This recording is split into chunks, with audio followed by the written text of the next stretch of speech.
Hello, everyone. I'll just wait and see and make sure that this is coming up okay. Yeah, looks like we're rocking and rolling. Hello, everyone around the world. If that's Sunday morning coffee, probably over in Australia, or if you're joining from a Saturday afternoon or some kind of an evening deal, welcome.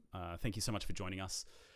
Before we start, I just want to acknowledge, in the spirit of reconciliation, the traditional custodians of this country throughout Australia, and pay their and their connections to the land, sea, and community. We pay our respects to their elders, past and present, and extend that respect to all Aboriginal and Torres Strait Islander people today. So this is Embracing Sound in Space. Thank you everyone for joining us. The intention of today is really about presenting a number of ideas from a few of the people who are currently engaged in research and practice in that field. And we're all about learning about and discussing how to leverage XR as a platform for making new ways of expression. And also it's about how we can use sound as a way or as an element to make more engaging and immersive XR experiences. And so we've got a really, really great set of speakers today who will present their work. And then at the end, we'll have a panel. And so I really hope you get something out of today. Thank you so much for joining us. My name is Chris Vick, and I'll be hosting the event, which I am super excited about. Personally, interactive audio has been a very big passion of mine for many years. You can see this image here from circa 2014 or something, when I was very excited to get the very first Oculus Rift headset, and taking the piss somewhat, but it shows the enthusiasm that I've got. And so I'm sure there's lots of other people who don the same kind of passion that I do as well. Essentially, I'm very humbled by the turnout today, and it's really nice to see people wanting to engage with this as a topic and learn more about the space itself. Of course, I'm not here just by myself today. We've got three other presenters. One of them is the other half of TEKH, so that's Brad Hammond and myself. And we've organized today, and I'll be hosting the event. But so also we've got Brian Topp and Rich Hammond who will share their work. And you can see the schedule is up on screen at the moment. So shortly we'll have Brian, then Rich. Then after a break, we'll go to TEKH. So Brad and I will talk about our project. And then finally we'll enter a Q&A panel, and we'll see about timing. But I understand it might be a bit late for some people in certain parts of the world. So I appreciate you staying so late. I tried to do the best to fit it in with the three different time zones that our presenters have.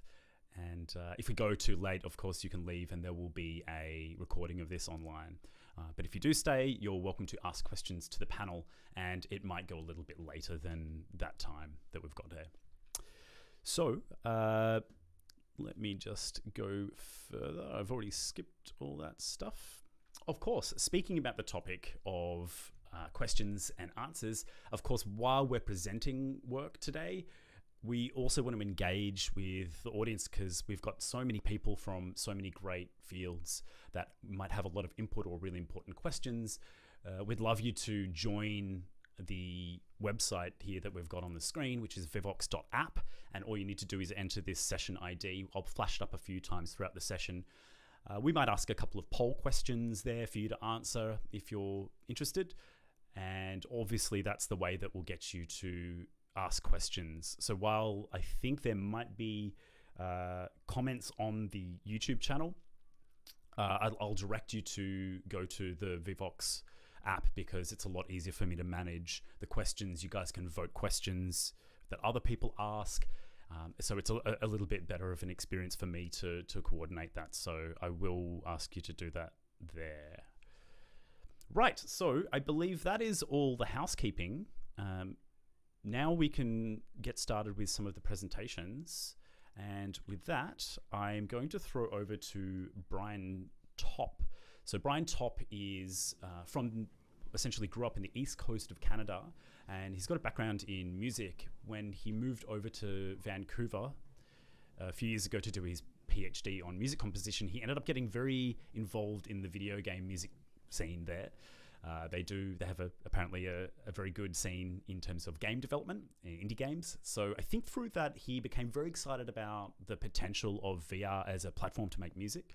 And so he'll be presenting some of his amazing work in this kind of aspect of VR and creative expression. So with that, I would like to welcome Brian. Thanks for coming along.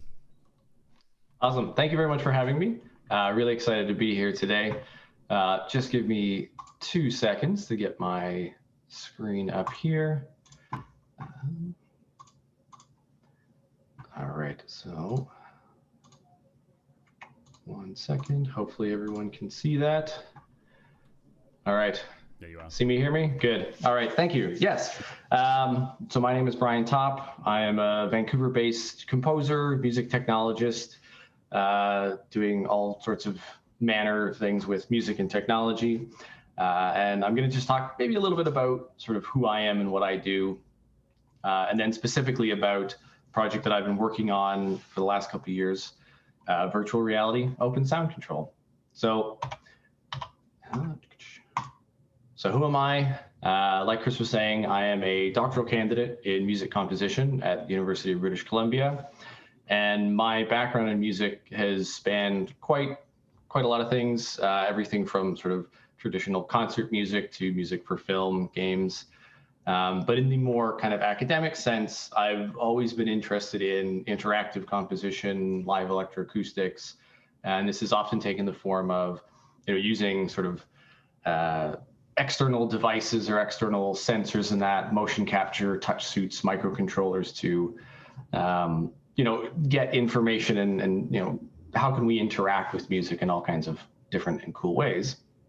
And since sort of being in Vancouver, since sort of starting my doctorate in that, became very interested in XR. Again, like Chris was saying, worked in the games industry for a while, and sort of saw the technology that was coming out and became sort of very excited about the possibilities for it. So since then, a couple things that I'm involved with of note. I founded an arts organization here in Vancouver called Chroma Mixed Media. And we present all types of sort of mixed media, XR, VR kinds of mostly music forward projects. The one in the top corner there, Naona, was a VR installation that we've done in a couple places, kind of like an interactive album. I'm also working with a startup called A Reality, which is looking to do sort of electronic music education and bringing electronic music into the XR space. So I'm kind of helping them with that. And they have quite a roster of fairly high level artists that are involved. So it's pretty exciting. And then lastly, for the last couple of years, have been the music director and composer for a project called Orpheus VR, which is in collaboration with Renaissance Opera, kind of the top wooded nymph there. That's Eurydice. That is our main character. And this is like a fully interactive opera ported into kind of the XR space. So kind of have my foot in a lot of different doors with music and XR.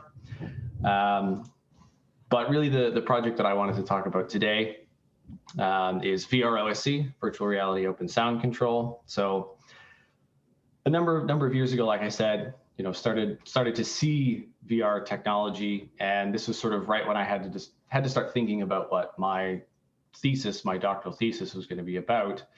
And for me, I've always thought of a thesis, or what a thesis should be, is some kind of contribution to the field, some kind of answering of questions that are posed. So, I didn't really have a huge technical background at the time, but I started to see this technology and started to think about, well, what could I maybe do with this? Now, because this is a thesis in music, the actual thesis is a large scale work. But I wanted to see, okay, could I do this work that involves electronics, live electroacoustics, and controlling all that within sort of a VR environment. So VROSC is the platform that I kind of developed. A lot of the things that I'm going to show you today are from kind of the version 1. This is documentation that's been over the last couple of years. So apologize for the not so polished graphics at points. But essentially, it's an open-ended music performance and creation tool. Right now, it's a makeup of about sort of 20, 30 various controllers that you can use. And I'll talk a little bit more about sort of how it all comes together. But the goal of it was, let's explore how we could make music in VR, and really with the caveat that the platform itself was designed to be almost entirely agnostic to like what someone would do with it. I didn't want to make any assumptions about, style or genre, or, is this an instrument? Is it taking live input? Is this more of like a, sequencing kind of like maybe DJ setup? So explore a lot of avenues with that. And I do want to just take a moment to thank the Canada Council for the Arts, which is a generous supporter of this project. So let's just I'm just going to show you two quick demonstrations of VROC, just so you can kind of see it in action. The first is much more of like a, I don't know, lo-fi pop kind of setup, referencing sort of a DAW. And then the other one is actually taking live input and manipulating it in real time.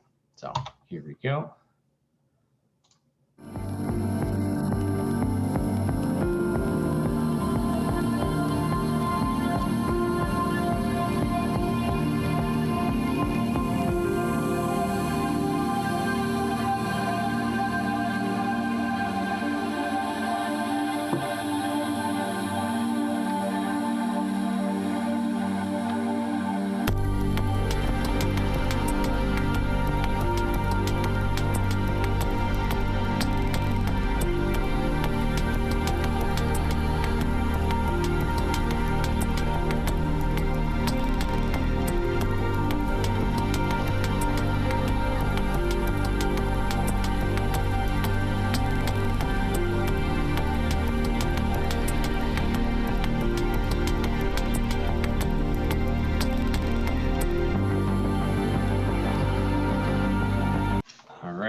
And then this is, like I was saying, this is just with a vocalist. This is taking live input and manipulating it through sort of various processes. Let me just start this about here.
Just pause that there.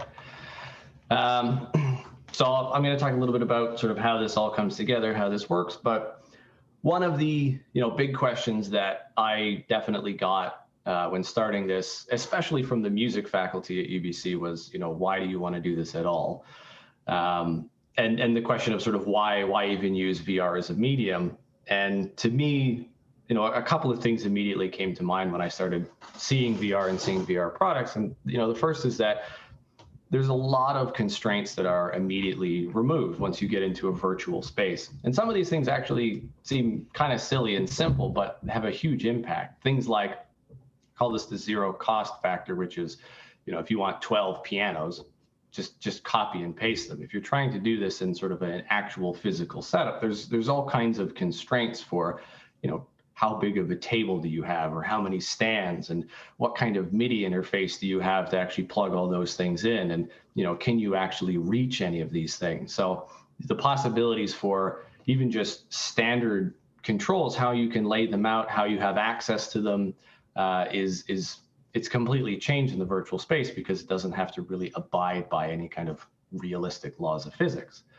And the other part of this is that, when you're dealing with anything interactive music, anything like that, you're always looking for data. You're always looking for information. You're looking for some kind of data stream that you can tap into, that you can translate into something that's musically or graphically meaningful.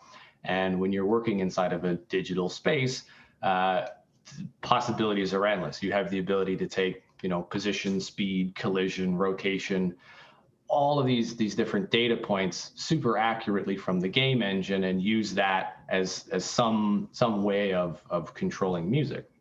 Now, that's all very well and good, but you immediately run into a number of issues. So firstly is that, VR has to be developed in some type of game engine, Unity, Unreal.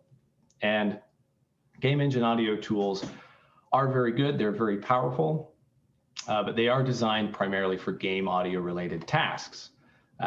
Things like instantiating a lot of sounds, spatialization, reverb zones, and all that. And they don't generally have a lot of overlap with some of the tasks and things that you would need for creating music. Things like a lot of strict synchronization amongst tracks, having very low latency and responsive audio. Synthesis is almost completely off the table. The variety of audio effects, especially with things like third-party support, like hosting any type of VST or AU plugin. And this is really not to say that you can't make sort of musically driven things in a game engine, but at least when I was starting this, and sort of what I've seen is that there's sort of two requirements for that. It's either that the experience has to be fairly focused to, fit within the parameters of the tools that exist, or you have to be prepared to develop your own tools. And being a classically trained composer to start with, I was not really in the not really equipped to start developing low-level audio tools. The other thing that you get to is that VR and low latency audio are both fairly expensive tasks, very, very demanding on CPU, especially if you're trying to have really low latency audio. So a lot of challenges and just even kind of conceptualizing how something could go together. So this is where open sound control comes in. And this is essentially just a UDP networking protocol, and it's used quite heavily in creative coding applications. So this is a little network protocol that allows you to essentially just pass information between applications, between computers, and it's used quite a bit. If you're trying to patch together interactive applications or interactive pieces where you might have to have a number of different systems talking to each other, and it's fairly easy to implement. Very flexible, and in terms of its existence in the real world, it exists in a lot of applications pretty sort of standardly, in things like Touch Designer, Reactor, Reaper, Kima processing, Max MSP, and all that. So my solution for sort of building this completely open-ended tool that you can perform with, and it doesn't really make assumptions about what you want to do with it, or what tools might be needed, was to kind of go this approach where the VR environment is built entirely within Unity, and all of these various controller types just have little handles to them that spit out parameter changes and data over OSC. So every single control, every single parameter has some unique address, and then it just packages the data with that and it fires it out. And so anything that can receive OSC can listen to this. So you could, for my purposes anyways, this is all in Ableton Live, but you could essentially build whatever you want to listen to this. So at the end of this is Ableton Live, which for maybe people who aren't in kind of the music world is an industry standard digital audio workstation. It's used for all different types of creative applications, for making, writing, producing, and performing music. And it actually has fairly unique capabilities for performance. It has this live view where it kind of takes you out of this timeline. So you can set up audio files, signal chains, different sort of scenes, and perform things live without really being stuck to like a specific timeline of events.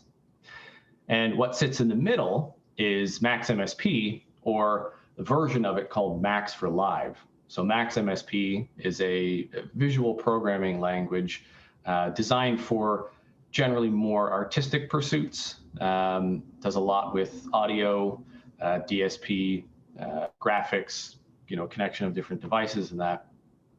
And the unique thing with the Max for Live format is that you can actually build Max patches directly inside of Ableton. So on any channel, on any track, at any point, you can insert a Max for Live device, which has access to the Live API and any information inside the session. So these are used as a way, basically listening to the data coming out of Unity, and then taking that, being able to kind of massage it and then map it to anything within Ableton.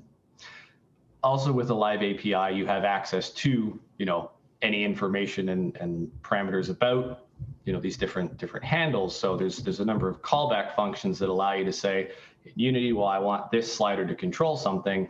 Unity can then call Ableton and say, oh, well, that's reverb, and it's, from 0 to 100%, and it's set at 38. So it allows you to map stuff in Unity within the Unity environment and be able to know sort of what you're controlling.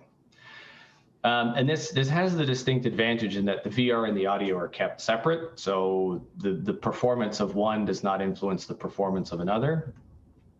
And at least for me, this is a really highly scalable approach because the workload can be distributed amongst different systems. So for example, this is the setup that I'm actually using for my thesis piece, number of different stations.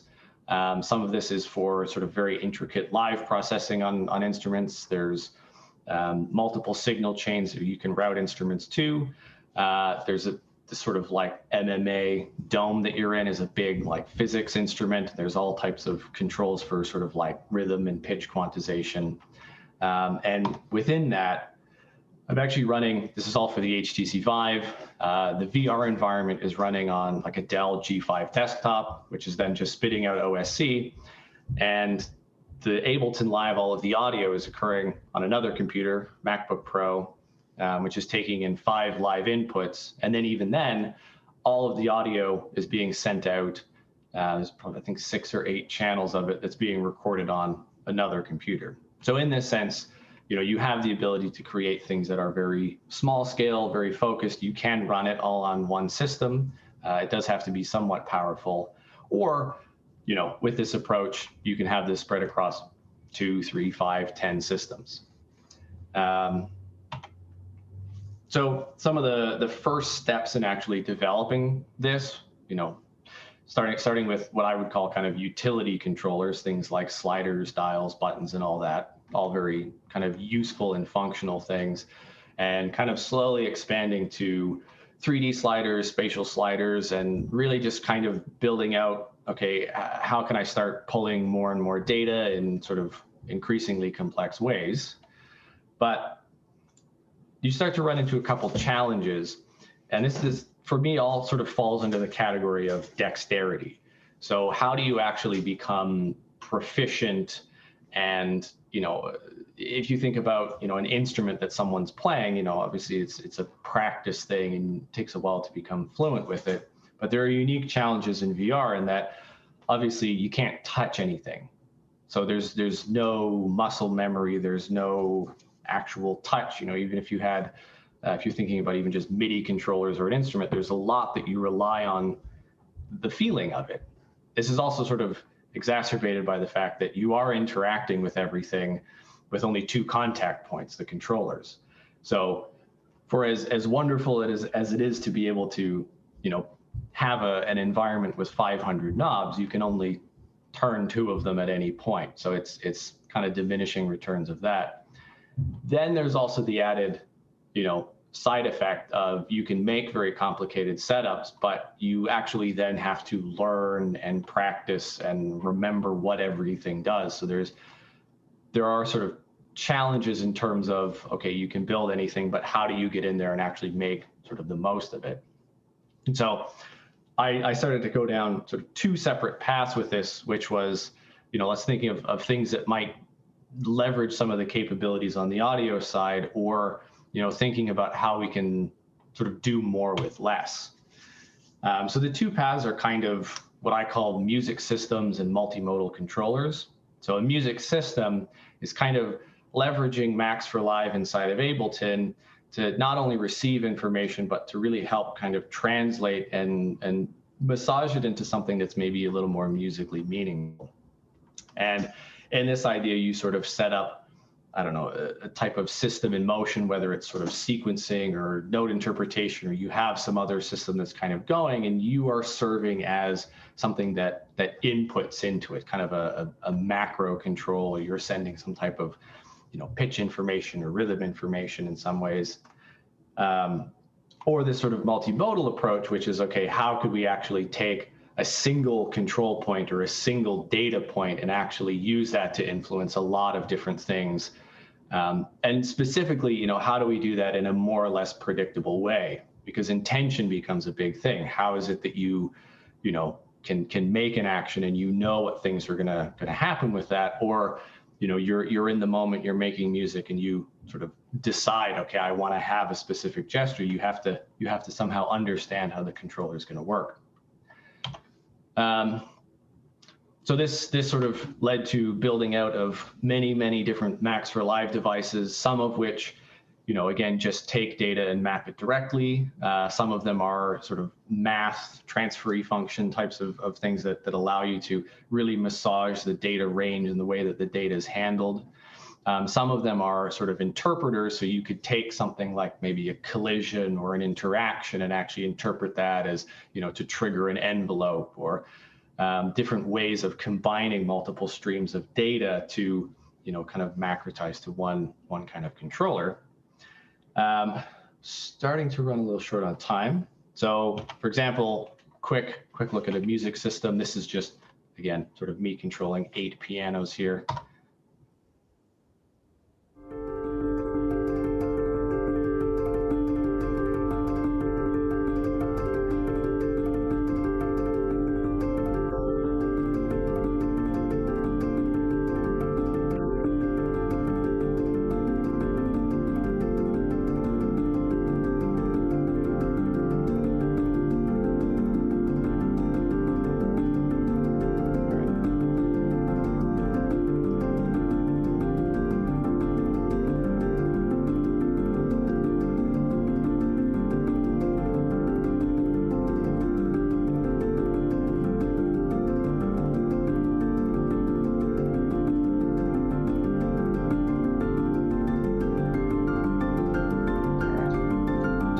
Example, but again, what you're doing is you are sort of pushing in pitch, range, rate information, and then there's sort of a sequencer on the other end that's sort of handling an interpretation of that.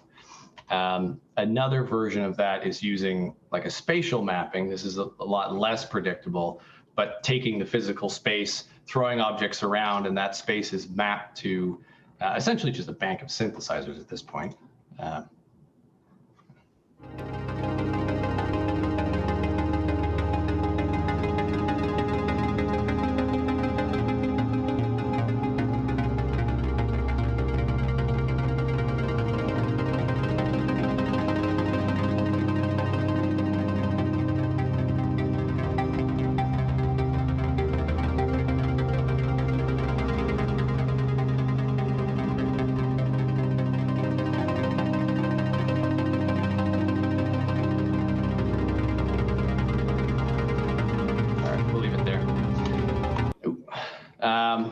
Going to blast through the last little part, but the sort of multimodal or gestural interface is the idea of, again, sort of taking a single input and trying to make the most out of that.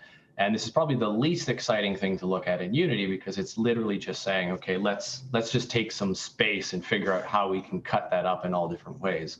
So the actual controller is a box, but with that, you can actually do quite a bit. So, for example, one of the devices that I built is, I just call it a magic cube, but essentially you have the bounds of the space and you can start to chop it up in all different ways. And you can also filter between left and right controllers. So a single cube where the left controller and the right controller do completely different things. So in this kind of box with arrows pointing in, there's a set of effects that are sort of mapped to these Y columns. So there's 4 different effects, and the depth of any of those effects is actually your motion towards the inside, or the middle of the cube. So you can kind of make larger gestures. You're mixing between different effects and different amounts therein. Same thing on the right side. There's a set of loopers and granulizers that have parameters set. And by moving in kind of the Y on either the left or the right side, you're able to sort of crossfade between those different feeds. And again, there's sort of this Z depth to control the amount that's applied. Also using what I kind of call pocket effects, which are taking just sort of the very extreme edges of the cube and mapping an effect onto that. So you can be moving within a space and then immediately go, to the very top or the very bottom to apply some other type of effect. And even then, on top of that, taking just sort of your local inside of the bounds, the macro X, Y, and Z, and applying that to features on top of that. So in effect, you end up with this giant cube where you're essentially moving through the space, but you're influencing about 19 or 20 different processes and parameters therein. I'm running over time, so I'm going to skip this. This was from a Banff residency, just working with Katinka Klein. It's a very, very fun cellist to work with. So some of the challenges that you still face, or I still face, with a system this agnostic, trying to provide useful information about what the user is doing is still definitely a challenge. And again, that sort of leads to, again, at any point or for different use cases, how does the user actually know what they're doing? How can they predict outcomes? And this largely comes to sort of, how you map it if you make appropriate choices. And actually, again, building something and practicing it, essentially. So 2 more slides real quick. The current state of VROSC, if you're interested in this, everything that I've shown you is from kind of the version 1. So again, this is a degree in music. So I've built the platform for my needs, and I'm in the process of actually composing the work and doing all the necessary things for that. And we do have a version 2 that's in development, which we are hoping to publicly release, focusing obviously on a bit more robust graphic language, performance environments. We're targeting the Quest 2, so hopefully the entire thing can be untethered and wireless, and also make use of hand tracking and hand gestures to kind of really help with the onboarding process. So thank you. Thank you for listening to me. Thank you for having me here today. This is my contact information for email, Twitter, Instagram. And I would also, again, like to thank Canada Council for the Arts for their very generous support. So thank you.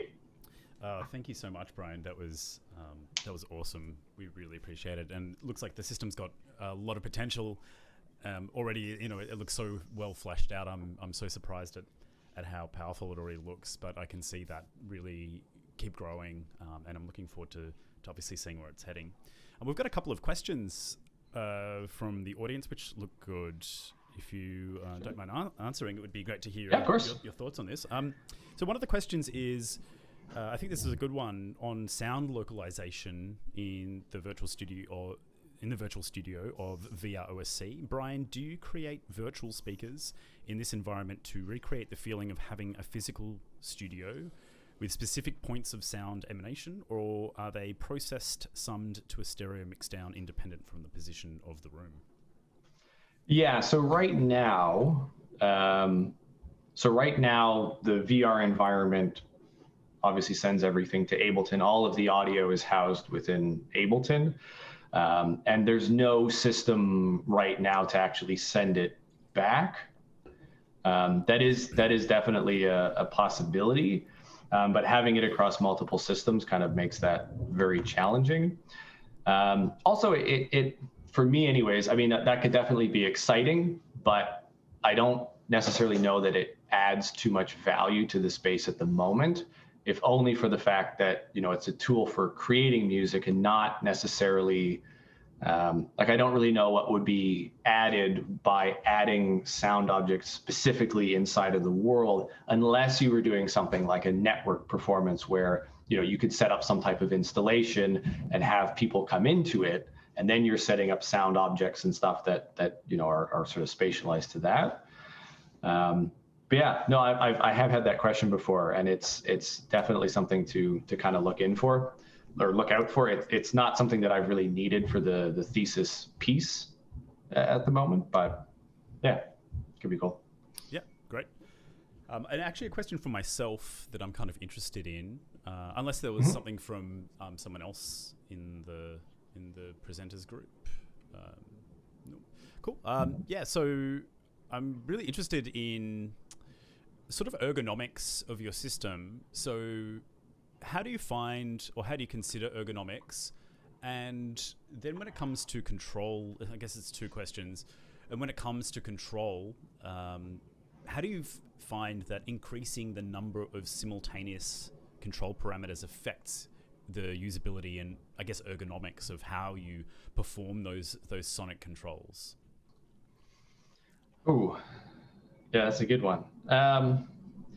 Yeah, I mean, really, I don't know. I sort of started this with the kind of agnostic approach of like, I don't want to assume anything. And so it's been a lot of experiments in terms of like, okay, well, I could build something out this way. What sort of effect does that have? And what would that actually lend itself towards, in terms of how you might use it? And that's sort of been a constant battle. I mean, even like one of the biggest challenges right now is when you're, with the actual thesis piece, is trying to get really specific about, okay, at this moment, I want this kind of musical gesture that leads into something else. And you actually run into all kinds of issues of even just like, okay, but if I have the cube here and I'm using my left hand, that means that the other control that I want has to be like over here, or so it's still definitely something that's in the works. I apologize. I don't really have any kind of exhaustive answer or research in terms of. It was mostly just building out as many things as I could, seeing what maybe worked for my case, and then at some point my advisor was like, "You have to actually put music on paper now." So. Oh yeah, classic. Reel it back. Yeah. Look, and I understand that this is an ongoing process for all of us, and that's, I think, essentially why I was so excited to have this kind of thing where we have a little bit more discussion going on. We connect a few more people and ideas, because we can be so isolated sometimes in this kind of these new fields, especially smaller ones that don't have much exposure.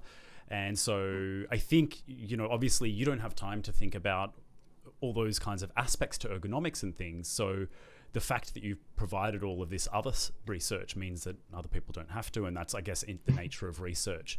I'm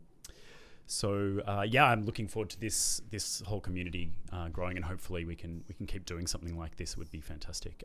So Brian, I'd just like to thank you on behalf of everyone. That was really enthralling, really exciting work, and can't wait to see that move forwards. Thank you.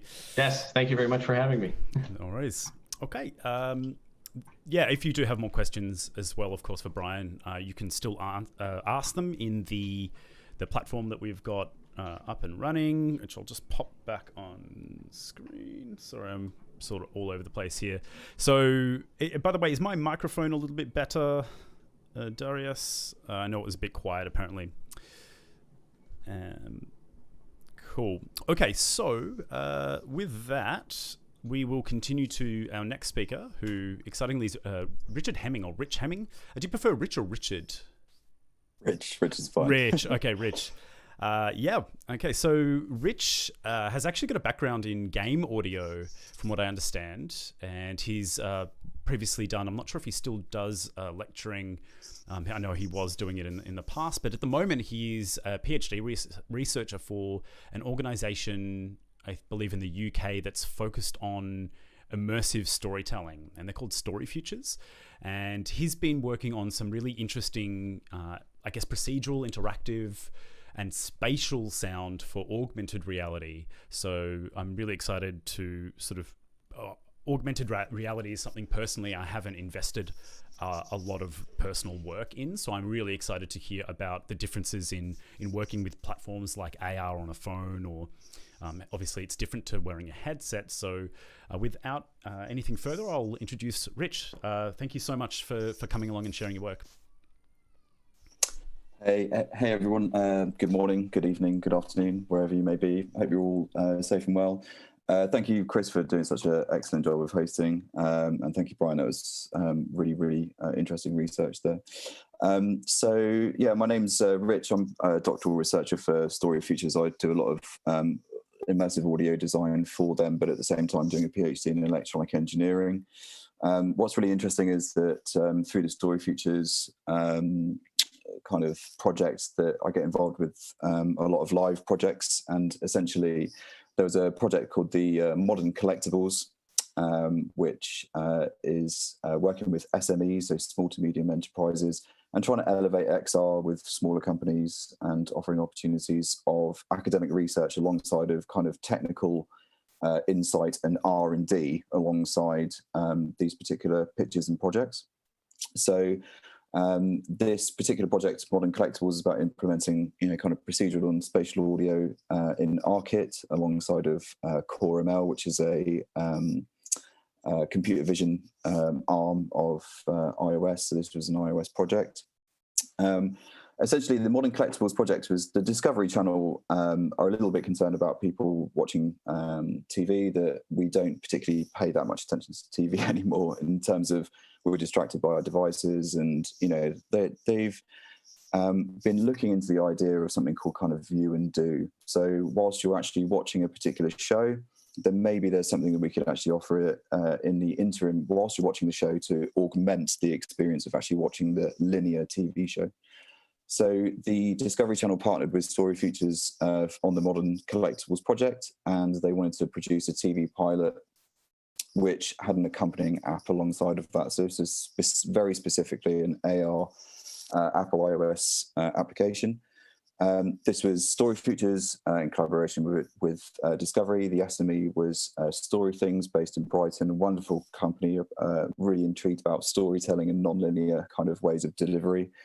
And this is based in Royal Holloway, University of London, where I studied my electronic engineering degree.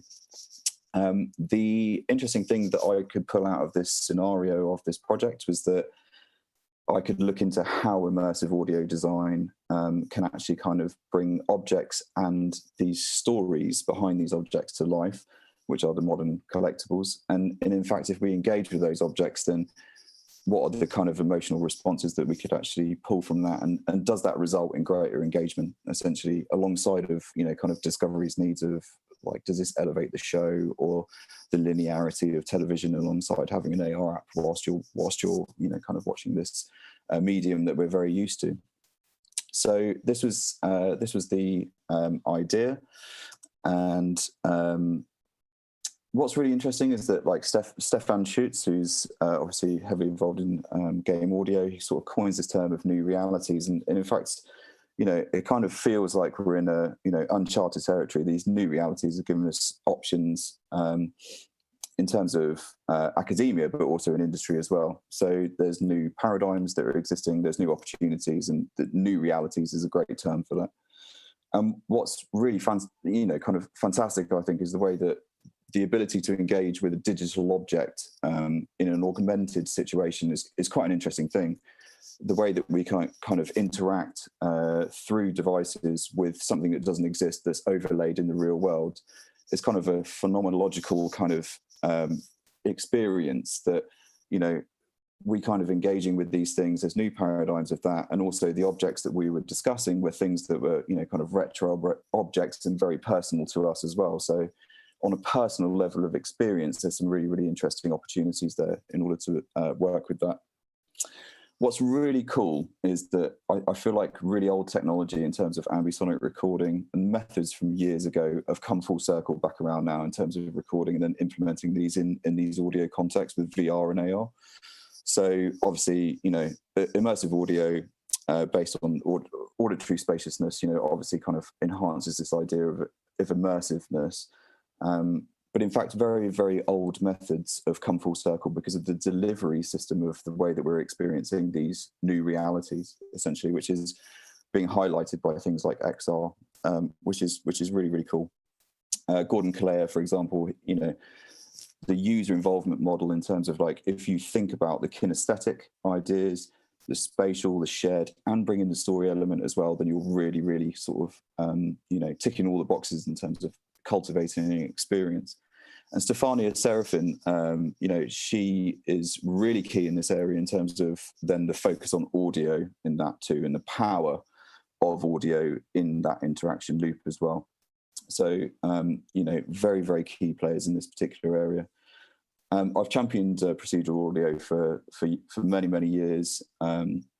And Pure Data is such a powerful kind of graphical programming environment in which, you can move away from this kind of static, frozen in time assets and files that just, once you've recorded it, then it's done, it's baked, it's frozen in time.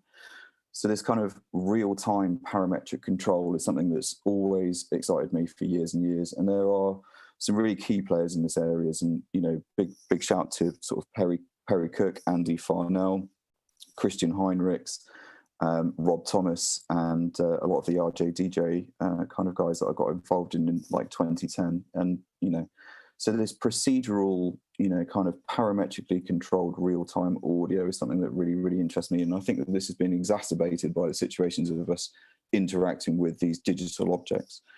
And what's remarkable is that if you do actually build these models rather than just using kind of static WAV files, that the interaction can change, the object can move and can do things, and therefore the interaction is kind of supported and elevated by your engagement with it. And if it acts accordingly, then I really believe it sort of elevates that level of immersivity in there. So in this particular project, the key was to kind of develop a bit of an innovative pipeline. And we're using Unity alongside ARKit, but also bringing in Core ML for some computer vision stuff. The graphics side of things was done with Cinema 4D, and Pure Data was the audio programming kind of environment. And then it was spatialized post PD using Google Resonance, and then was just strictly on iOS devices for this particular project. And what we wanted to focus on was touch and hold, and velocity. So they were the key drivers. There were 3 objects. So I don't know. I was born in 1982, so I don't know if these objects to me actually sort of struck a chord with me personally, just because I was born in the 80s. But the Star Wars AT-AT.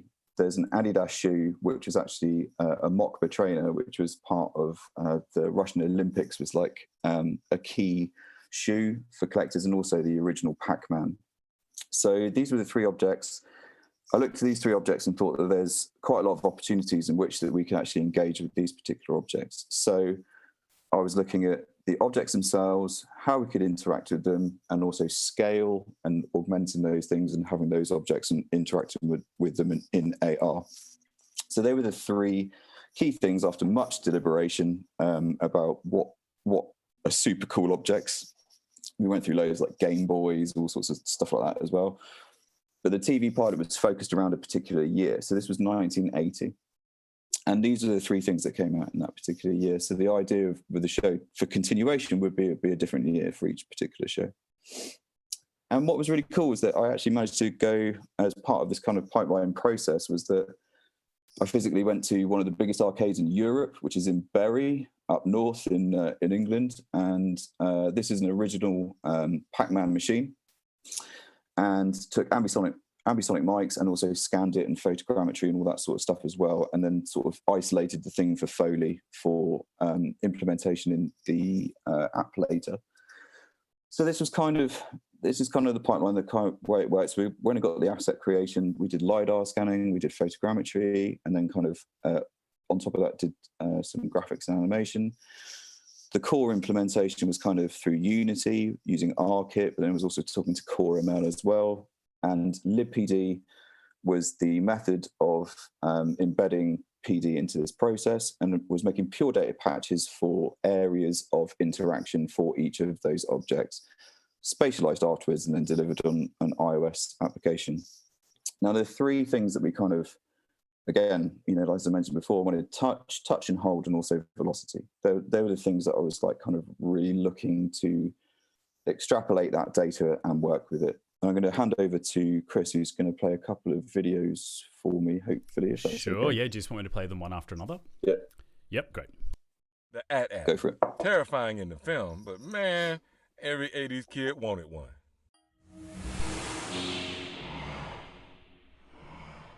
Okay, so this is the AT-AT.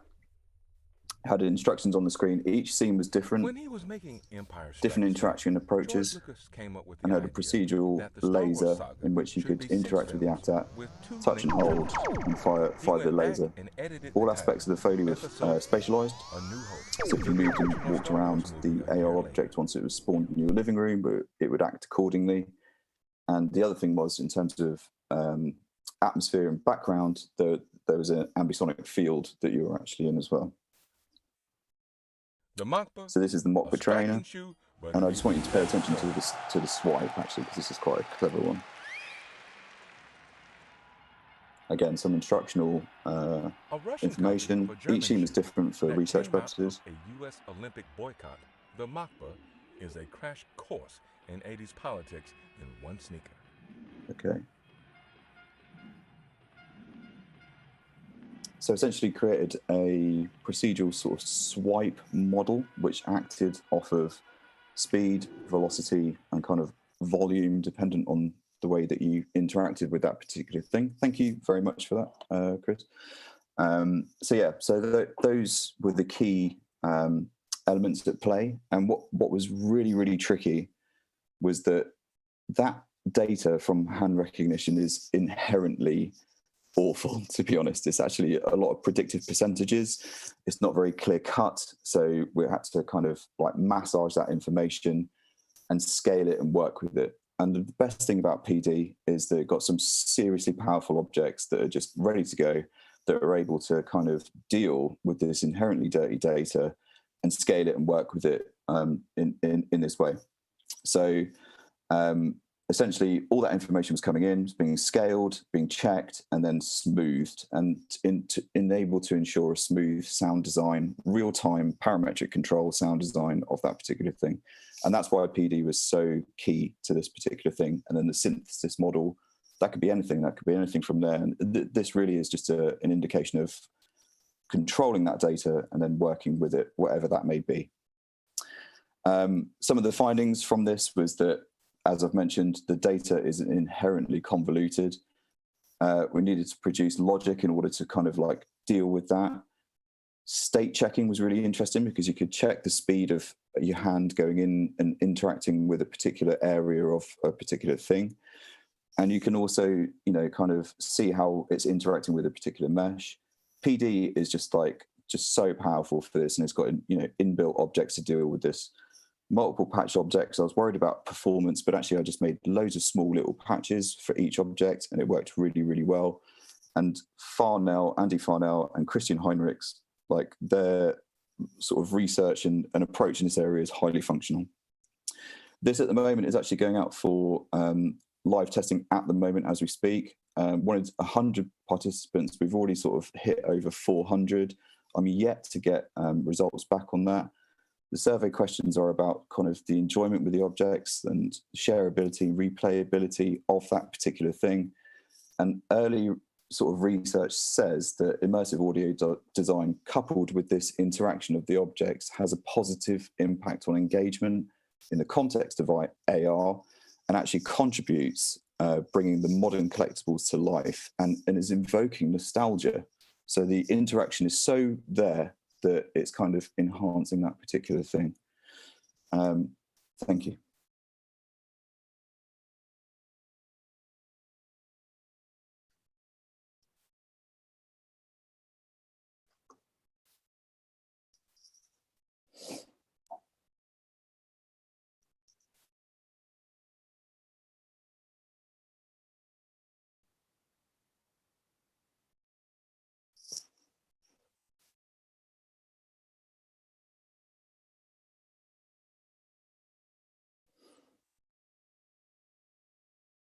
Chris, you're on mute. Chris, you're on mute. Thank you very much. That's good catch. Oh boy. Okay, so don't worry, we're back. Okay, so Rich, I was just saying, that's just for the audience. I'll just repeat that. Yeah, that is that's some excellent work, and I'm really interested to hear more about that stack that you were working with for that augmented reality app. So, for instance, you showed that model before. Do you mind if I put that back on screen, just of the synthesis and the input? And in terms of where you came in, what's your role in that particular project? So, what was really interesting about this was that I think the relationship between sort of sound designer and programmer needs to be as tight as it possibly can be. Is that the one you're after? That one there? Yep. That one there. Yeah. So what's really interesting is that, you know, as a role of kind of doing the field recording and then doing all the kind of, PD patches and stuff, had a really, really, really good relationship with the programmer on the iOS side of things. And, he was really up for that particular moment of like, hey, here's all this core ML data, right? And I'm sat over here going, okay, just give me what you got and I can scale it and control it, no matter kind of like how dirty that data may be. And so I think that from the off, just in terms of projects and stuff like that, that you need to have that relationship. So it was a discussion from the very, very, very start. And I think that's really, really important because he understood what my agenda was in this, and that this was about R&D as well, so it was about, kind of taking RKit, taking Core ML and checking to see if we could do something like kind of, new there and see how effective that was. So the conversation from the off was, we both knew what page we were on at that point. So it was level pegging in that response. I am not like a programmer, I wish, I admire the ability of programmers. It's just astonishing. However, procedural audio is my thing and PD patches and stuff like that. So it was really, really nice to, sort of be able to talk to somebody on their terminology though, in terms of like understanding what that data was looking like and where that was going to be. So I think that was really, really useful. And I think that's a very strong thing to be able to do, not just do kind of the sound design, but also have a very, very deep technical conversation with a program about what they're going to deliver you and you back at them as well. Yeah, I think that makes a lot of sense in terms of moving forward with this kind of field where obviously it's kind of like a lot of aspects in today where we're moving more towards this content that is programmatic, interactive, generative, and that goes for so many forms of art and so many practices these days that it feels like to have a strong base or knowledge in some kind of technical or digital or programmatic background that helps you work with other people who might be integrating stuff more in a more deeper level, I think is super valuable. And I'm sure that is going to be something that rises that literacy between the digital programmatic space and then creative expression. More and more things are going online, and it feels like that's ultimately a way that things are going. Richard, I think sorry.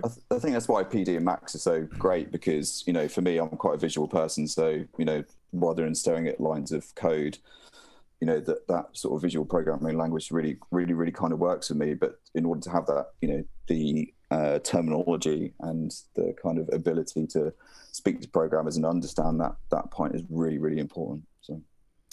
Yeah, absolutely. I feel like there'd probably be a few people from Max users at the moment in the audience potentially as well, which would resonate well with them.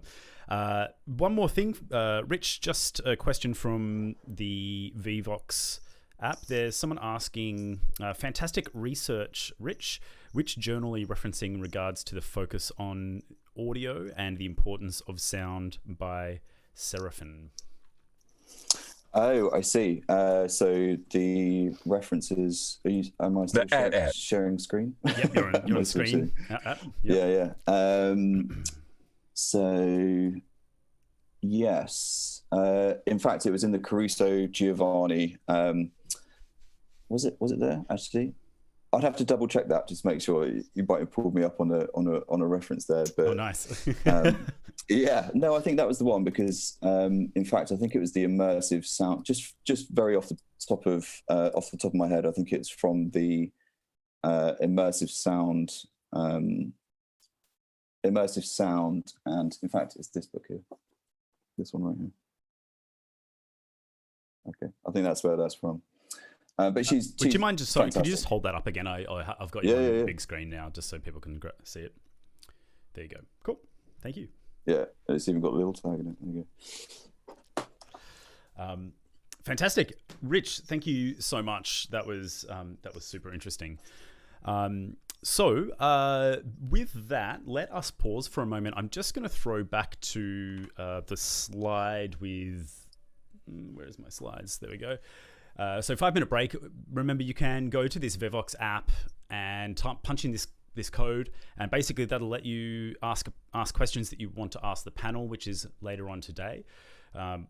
Just after Brad and I do a presentation, there'll be straight after that will be the panel session. So please jump onto that. But for the moment, let us take a break so we can all stand up, have a bit of a fresh air or whatever you need. And yes, let's join back in 5 minutes. I was about to say what time to join back, but I realized that it's going to be vastly different for everyone. So I will see you all soon. Thank you.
All right. Well, I'm personally back, and I will be taking us into the next section, which is about my work with Brad. I'll just give one moment.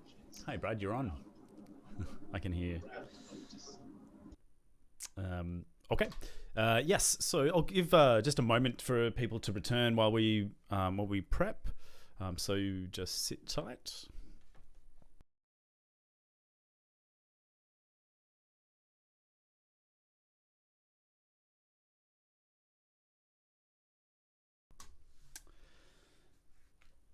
So I guess I'll introduce myself in that case, since I'm also the host. It's a bit weird, but let's get cracking. So my name's Chris Vick, and I think I told you earlier that I've been working in the field of interactive audio for a long time, and I suppose that was sparked from an earlier interest in electronic music performance production. And it really got me started. I ended up finding programming again and started making some tools and systems to do performances with that were a little bit more unique than, I guess, just sort of purchasing something off the shelf.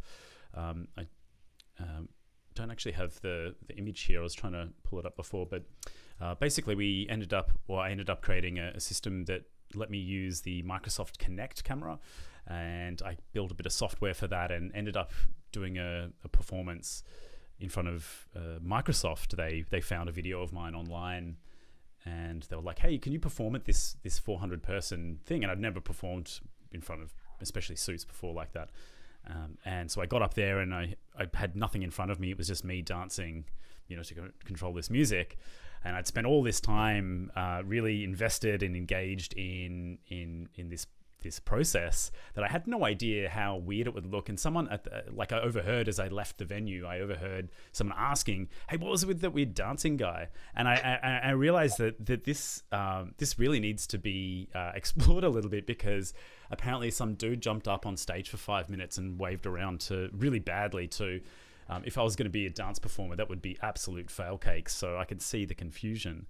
And it really sparked off an interest in what can I do to make more interesting interactive systems, and how can I express this thing that people can't see and make it explicit, because it felt very freeing for me to perform like that. And ultimately it sparked this interest. So I've ended up lecturing in interactive system design. I did my honors in I guess the 3D virtual reality music interfaces. But for years I've been developing Max MSP, Touch Designer, mostly Max tools for interacting with performances using motion capture and things like that. So I've also formed a part with Brad Hammond, who we've been working together for almost 10 years. And we started off with a project called TEKH, where we did a whole bunch of these performances and creative installations and things like that. For a number of years we worked together, and Brad comes from a more visual background and programming, and I come from a more audio background, so we kind of merged the two together and created a lot of audio-visual interactive things. And that was an extremely fun period, and we kind of put that down, and I went over to study and went to do my master's, and Brad started up a VR company to make. At the moment he's making some really cool training simulations, which he might mention in his section of the talk. But about a year ago, Brad hit me up and he's like, "Hey, there's this really good Creative Victoria grant to build these new ideas. It's very experimental. You want to get the band back together?" So we got the band back together and ended up proposing that we create some virtual reality instruments or experiences. So essentially what we've started doing and what we're sharing with you now, we had a number of project goals, and that included we wanted to create new forms of sonic or an audio-visual expression in VR. So ultimately there was a lot of stuff with vision and visual-based interactions, and my passion is sonic, so we again did the merging and tried to build these interfaces. But we didn't want to rebuild the sort of stuff that exists already in the real world because we felt like to leverage VR, let's see what else there is. We can essentially create anything we like in virtual reality. So why don't we create something that is, I guess, different shapes, different objects. Things don't have to sound the way that they sound in virtual reality. So essentially we got stuck into this. But we, unlike, I think, Brian, who is working separately between Max or Ableton Live, Max for Live, and Unity, we decided at the start that we wanted something we could distribute, and therefore we can't have proprietary software that you have to have and run between software. So we decided to build it all in Unity, which has its own complications. Like Brian said, there's no inherent musical function in Unity. So essentially we had to either use some other framework, which we tried, but essentially we ended up building our own DSP engine and interaction layer model for Unity, which we'll share and demonstrate in this demonstration. VR challenges, of course, we've already gone over that with other presenters. No haptic feedback. You're in an isolated environment, especially for VR. For AR, that'll be changed, obviously, when you can see the real world as well. And something we bumped into, or something that I realized early, especially in my research a couple of years ago, was that there's a tendency to, although you can create anything in a virtual immersive environment, there is something that has to be believable. There's something that needs to ground the experience. And I can't remember who it was. I wish I brought the quote and the person who said it, but basically there's a certain amount of magic that the audience needs to, or participant needs to have in order to be engaged. But with too much magic, it ends up dissolving the experience. It becomes unbelievable. It becomes difficult to understand. You might be controlling something, and like I was up on stage in front of all those people for my first performance at Microsoft, way too much magic for those poor people 9 years ago now, with probably the first time they'd see someone do something like that. So there is a need to ground the experience, but we have the ability for VR to subvert that. And that, I feel like, is the important balancing act when creating a virtual environment and when you're creating audio-visual coherence, or when you're trying to make audio-visual mappings or experiences that have multiple senses or mediums in the one interaction. And another challenge is, how do you map them? So inherently there's going to be some aspect of reality in there, but we wanted to push that as far as we could. The benefits, obviously, I think Brian mentioned some of this. You can create anything you want. You can subvert real world physics, and that's very exciting. Almost so exciting that you end up forgetting about all the things that you need to consider. And also buttons, although it's not as good as touching something, they can help you navigate menus and do things that you normally couldn't. So look, I think I've talked enough about myself and our inspiration and direction in this work. I'll introduce over Brad Hammond now, and I don't have an introduction written for him. I think I'll just let him speak for himself. That's fine. I can do it. I got this. You've got this. Okay, here you go. Brad Hammond, you are up on the screen now. Hey guys, thanks all for joining us from across many time zones across the world.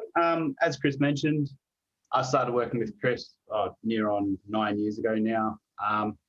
I came at it more from the programming. I was in games for 7 years prior to that, from programming and visual arts kind of side of it. So it was a really good kind of mix, trying to push the audio. I've learned loads about audio since then. And like Chris said, this is a good opportunity to get the band back together. Loved doing experimental works, and this project definitely took us down some really interesting experimental paths. And also, again, learned heaps more about audio. My background, like I said, creative technologist, like Chris already mentioned, when he went back to academia, I went off and started another company, and we make all kinds of augmented reality, virtual reality experiences, interactive installations, projection work, that kind of stuff. One exciting thing we are doing currently is virtual reality firefighter training, which is something I never thought I would be doing, but it's actually a very exciting field to be in. So this project also was a good opportunity for me to dig back into some of the creative side that I had not really been engaging with for so long. So like Chris mentioned, this is funded very generously by Creative Victoria. We're very lucky to have these opportunities to be able to have something that is explicitly a research and development grant, where we are able to be exploratory and kind of riff on ideas that we have touched on in the past, but never had the time or space to actually fulfill or really kind of seek out. So one of these issues, and Brian mentioned this in his talk, is that Unity doesn't have in itself an inbuilt audio engine, right? So we tried many different things. We looked at, like Brian also mentioned, hosting VSTs, using the Juice SDK and building custom plugins for Unity. But we ended up just deciding that we're going to write our own synthesizer and pump it into the on-audio filter read in Unity's own sound engine. The benefit of that being, and this was something that was very important to us too from the outset, we tried to set ourselves some very clear restrictions, was that we wanted to have spatialization in our sound. So we wanted to be able to play with moving sounds through space and be able to pinpoint sounds to build an environment. So we weren't necessarily coming at it from a musical angle. Jump in at any time, Chris, if any of this is wrong, but we weren't really coming at it necessarily from a musical angle. We're coming at it from an angle of how do we make interesting and engaging sounds, like Chris said, that seem grounded in a world that we've created in virtual reality, but explicitly trying to use the benefits that a virtual reality has over having to be grounded in a real reality. But we did want to bring that spatialization into it. So we ended up using the Oculus Spatializer plugin for Unity, if anybody's aware of that. I think I'll just jump in just quickly. Yeah, I think that's absolutely right, and I think the other thing was that the goal of it was to make audiovisual instruments, so not necessarily performance instruments for music, but we were looking at the juncture between the vision and the sound and the interaction was the most important thing. So if we made music with it, didn't matter. The essential thing was it was an instrument to create expression, right? So I think that's why we're in a different direction than with Brian. Yeah. Yeah. Cool. So look, did we lose audio there? No, so we dived into Unity, and we were thinking about how do we go about creating sound in Unity, and we had in the past done something similar to Brian by pumping out OSC in through Ableton patches. And like we said, this project it will be open source once we clean the code up and it's neat. It will be open source, so we couldn't have any proprietary stuff in there. So we decided we were going to write ourselves a granular synthesizer inside of Unity. So Chris dove straight in and got fired up with this and created a quick prototype in which he was just pumping out a bunch of audio sources inside of Unity and, essentially just clipping out little slivers of an audio clip and populating that audio source. As a prototype, it worked and it was functional, but Unity, if anybody here is used to working with Unity, it's not known necessarily for its performance or memory management. We were hitting massive garbage collection spikes, which caused all kinds of popping. I just jammed it in there and tried to make it work. It was essentially my first real dive into making sounds inside of Unity. So but you did really efficiency was not. Thank you, Brad. Efficiency was not the aim of the game. So that was really good. And once we got that in there, we tried a few little experiments with virtual poi and bouncing balls off surfaces and that kind of stuff. And it was okay, but like I said, there was a lot of clicks and pops. And I'm assuming most of you come from the audio world.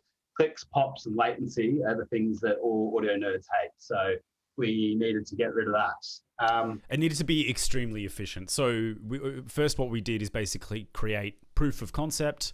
Yes, we can create these grains, but we don't just want to create 20 of them. We literally want to create thousands of them a second. So we basically needed to build some kind of really efficient structure in there, which is where sort of Brad came in and cleaned up my mess.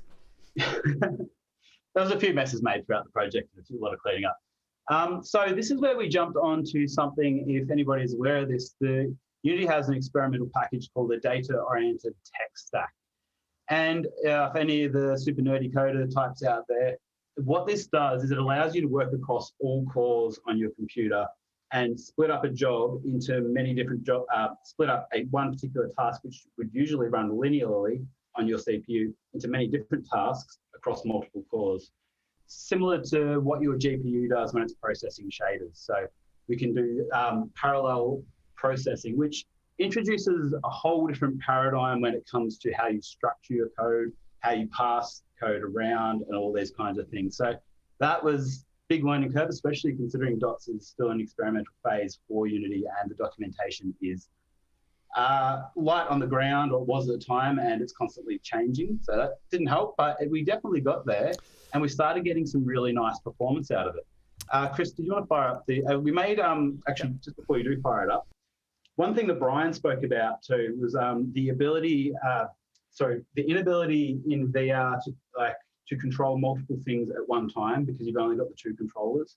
Now, this is something that we've kind of tackled in our work before with motion-controlled instruments, and something that in this one, we were trying to, this instrument we're about to show you, trying to control 5 parameters at once. So the distance between the hands, roll around the hands, left and right around the center of your body. Chris, if you want to demonstrate that? Yeah, sure. This audio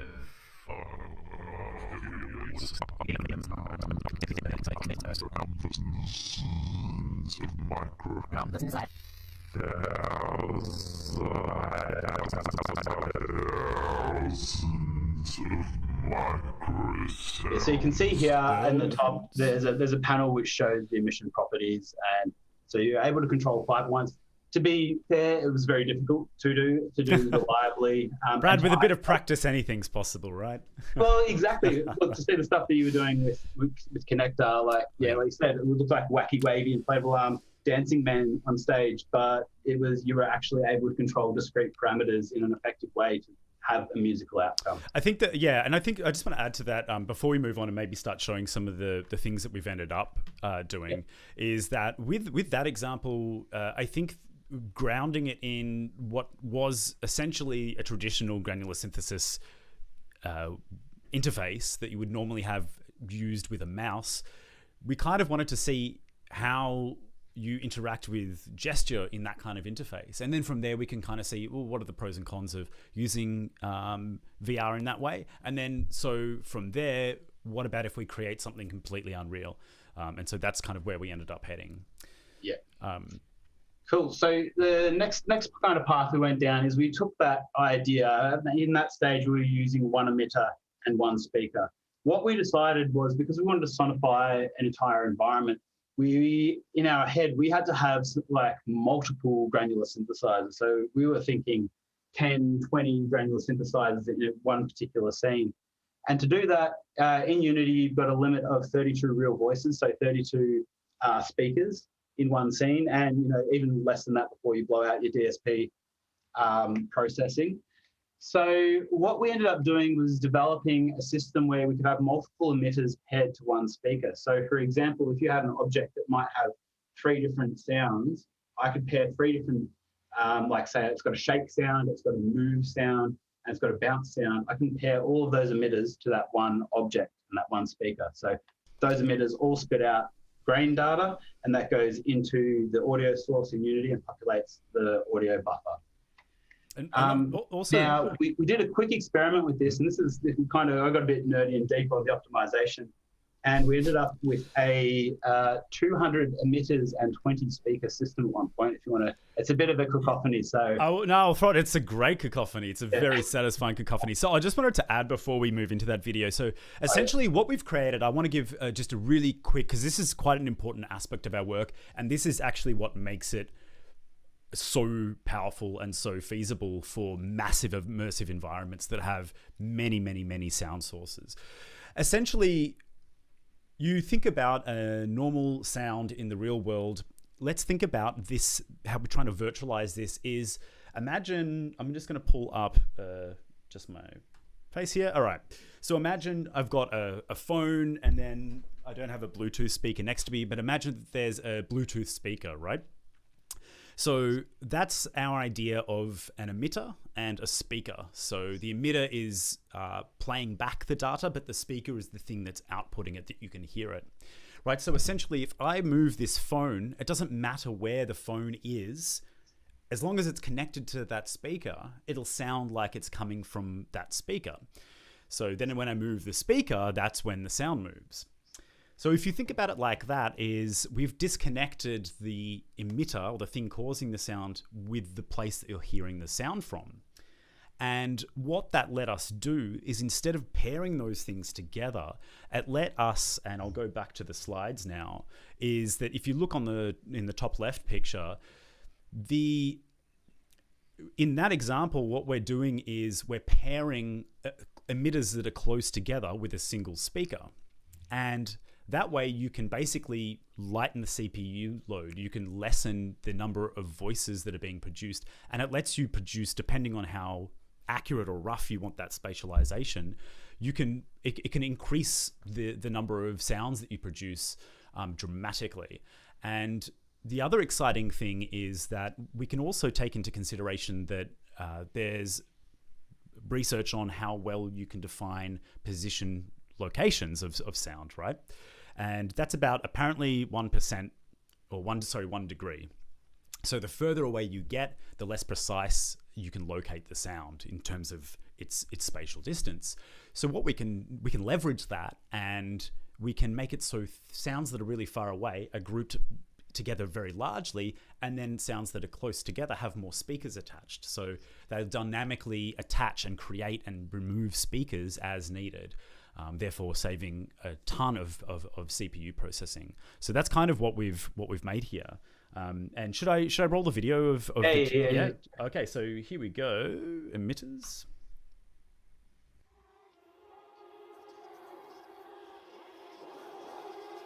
So each one of those flashing cubes is a grain.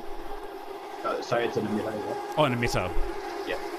And then each of the spheres are individual speakers with sound sources which are spatialized in the scene.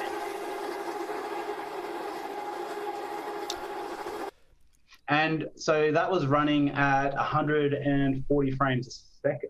Yeah, you can see in the top left. Yeah, between 100 and 150 or 60. Yeah, so this is the power of dots. If anybody's keen to get into some super fast optimized code in Unity, dots is where it's at. Yeah, is a learning curve, so be warned. Cool. All right. Yeah, so from there we started looking at the speaker pairing. Ended up being something that was going to be very.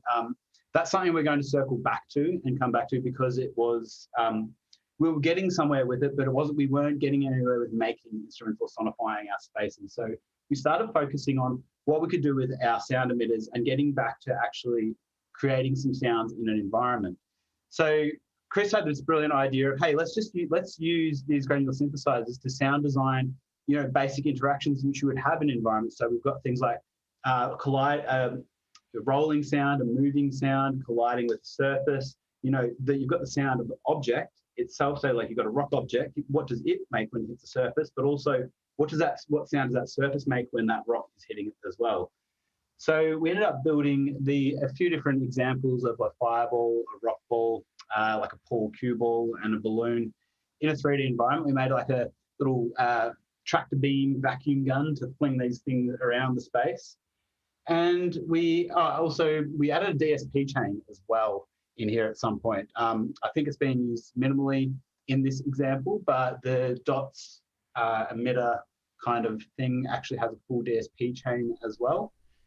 I forgot to mention, that's the other thing, is that every single grain in that scene, so in that scene that you saw, has its own DSP audio effects chain. So every single grain can have a reverb or a filter or whatever all attached to them, and it still runs at 120 frames per second. So yeah, we really leveraged the power of that multi-threaded aspect. And so I guess we created a few of these experiments. They're kind of they're more isolated, so they're obviously less sound sources, but we really tried to craft some very more convincing sound effects to see what it could do for sound design. Yeah. Should I show which video? Should I show the yeah, balloon? Yeah, sure. Do you want to start with Fireball? Fireball's good fun. Oh, cool.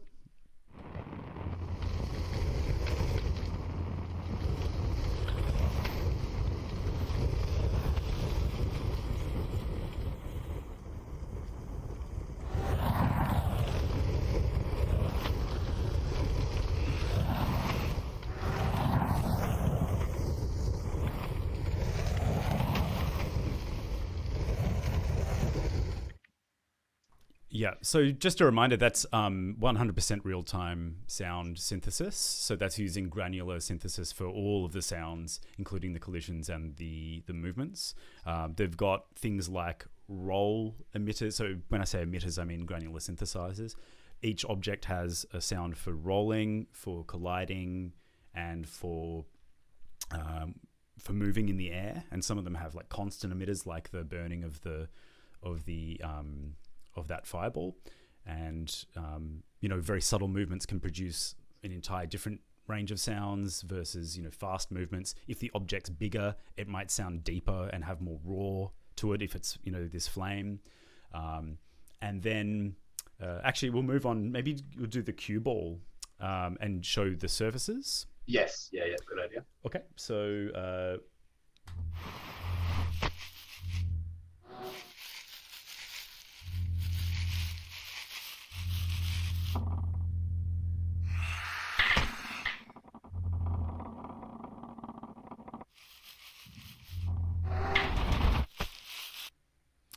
so you can hear that it's not just the objects themselves that have sounds or emit sounds, but it's also the surfaces that they collide into. They have what we call a dummy emitter, and they don't play sounds themselves, but once an object collides with those objects, like the metal ground, for instance, the dummy emitter that's attached to that metal ground surface gets applied to it's added to the ball that hits it. And then it starts playing its own synthesizers. So what we're doing is, in real time, we're using the physical properties, and dynamically creating and removing granular synthesizers on all of the objects. So as things collide together, they can create different sets of sounds based on their properties and their relationship with another object. Is that about right, Brad? Does that? Yeah. Do you want to show the rock ball, because that's really good on the metal? I think that really shows that. Oh yeah, that's very true. The rock's my favorite for sure. Yeah.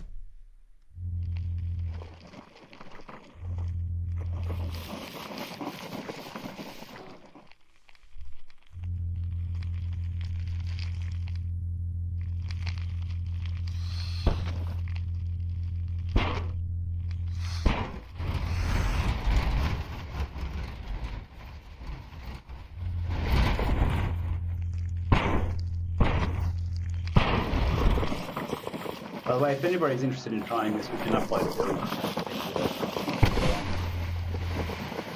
Oh yeah, the sand.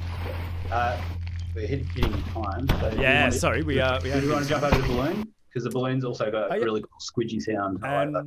Yes, one more, the balloon. Yeah.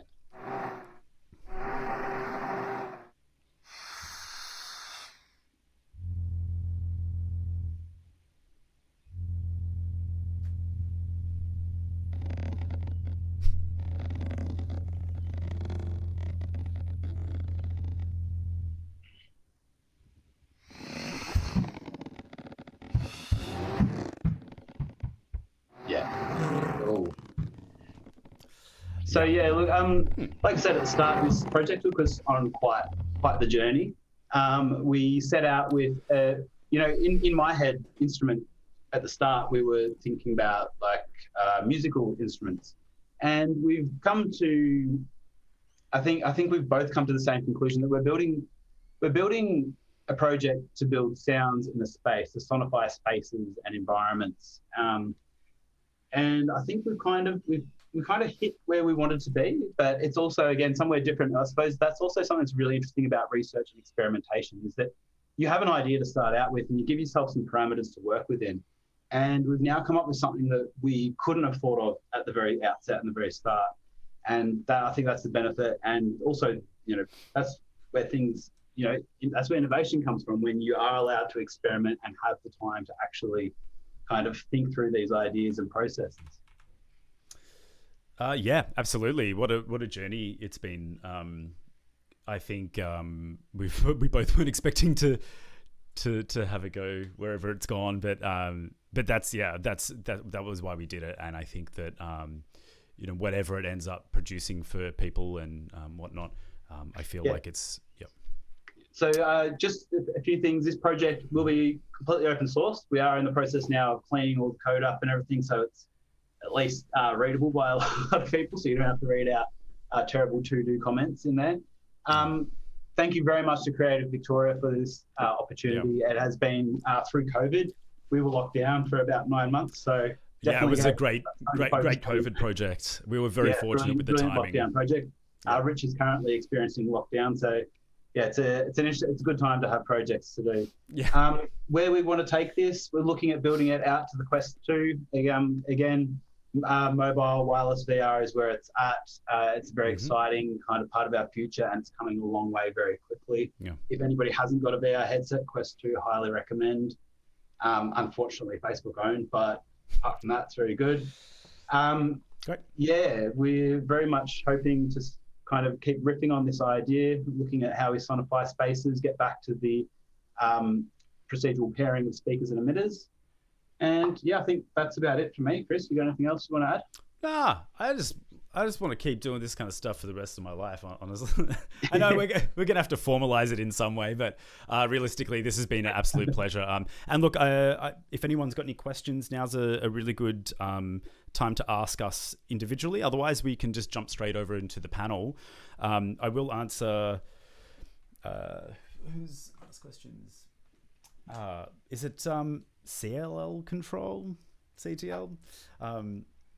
It sounds very familiar. Reminds me of the work Dark Matter in terms of kinetic sound approaches by David Rockaby, but then a VR embodiment. What is the sub-oscillator around 130 hertz representing? Oh yes, I didn't explain that. That was the vacuum hovering thing. So we made a number of mechanics where you can pick objects up with like a tractor beam and then shoot them with a blow thing and suck them up with the opposite, or using the controller. So that was kind of, I guess, the interactions that we had there for creating. Well, we didn't show you the creation of objects, but we'll get there eventually. So any other questions? I think we don't have any specific questions. So with that, I might even just throw over to the panel. So if anyone's got questions for the panel itself, please add them or vote them up on the Vevox, which is up on screen right now. But yeah, I guess for the moment, let us... Whoops. Oh, before we go to the panel, actually, I just want to say that as a part of this this research for Creative Victoria, I am really interested, and we really hope to provide as much feedback for them as possible. And so I'm doing a post-event survey, and hopefully I can get a few people, if you have watched this, and if you fill out the survey within the next day, then you'll have the opportunity to win either. You can choose 1 hour of a brain pick hangout kind of chitty chat. We can talk about whatever the heck you want. But if that doesn't vibe for you, I am also willing to download $50. Wish I could download. Donate $50 of my own money to any charity, registered charity of your choice. So please, I would really appreciate it. You'll get it in an email after the event. It shouldn't take you more than 5 minutes. That would be massively helpful. With all that said, guys, I'm going to pop you up on screen. I hope you're wearing, Brad, you... Yeah, pants on. Pants, okay. Okay, so this is us. This is the team. Thank you, guys. This has been so great. I really, really enjoyed all of these talks. So we've got a couple of questions here, and I might even just start with a more general one. Let's see what we've got here. Okay, let's just go full broad spectrum question. And someone's asked, what future capabilities are you looking forward to in the XR space? Let's start with Brad. Oh, pick me. Yeah. Look, AR is very exciting. I think we've all experienced VR and the possibilities that it provides, but like glasses-based AR specifically, I'm talking about, where you're able to share some of these experiences that we're able to create in VR, but with multiple friends. Like, I imagine Brian's work where you've got all these controllers set up and you can literally jam away, set your lounge room up and jam away in the same space, making sounds. Like, that would be super cool. Or, you know, like Richie's thing, you've got your collectibles sitting up at home and you walk into somebody's house and they're all there and you can go play your Pac-Man, or, you know, press your AT buttons and fire the lasers. All of those things I think are going to be really interesting, but even on a social level as well. I think there's a lot of, you know, technology is a double-edged sword, obviously, and I understand, you know, strapping a screen to your face is the ultimate nerd dream, and it's not everyone's cup of tea, but I feel like there's a lot of good that can come from it as well. Okay. Maybe not cameras. I think that's spot on. Brian, what do you think you're most excited about in terms of the future XR space developments? Yeah. Well, I mean, I guess I would kind of double down on what Brad was saying, in that, you know, VR is incredible. It's really good. One of the huge things that I run into, you know, especially with the thesis piece, is that, you know, it's a work for, like right now, it's a 20-minute work for 5 musicians plus me in VR. And there's a huge issue of like, how are we going to coordinate this where I can't see any of you? You know? Yeah. And that's, you know, one of the kind of potential hopes and dreams down the road for a project like this would actually be some form of AR glasses, where it's like, hey, I can just show up somewhere, throw this on, and I have my whole studio here. And, you know, I've set it up, I can perform however I want, you know, and also I can interact with the crowd, or I can share it with people. And I'm not just like alone in this world by myself trying to play with stuff. So that's definitely very exciting for me. And obviously something that's definitely going to be coming down the road is just, you know, more and more powerful hardware, especially with standalone. Like, it would be really nice to be able to develop, and not from, you know, literally every art asset, everything, be like, okay, but is this the most optimized? And no, we can't have all these colors because there's too many, you know. No, I mean, I think that's exactly where things are going. So I'm excited for that. I just wish it would hurry up. So it's always 5 years away. Yeah, right. That's the prediction. And Rich, I'd love to hear your thoughts. I'm really, really interested in sort of semantic scene understanding. So LiDAR on the new iPhone, you know, combined with machine learning. So I honestly think it's awesome what you've been doing there, because what you're doing in real time is positioning emitters in a virtual space. But, you know, if we did that in the real world, that means you could pick and, you know, do that anywhere. So if the device understands the scene that it's in, and then even can, you know, kind of take semantic information from that, in terms of that's the wall, that's the floor, that's the sofa.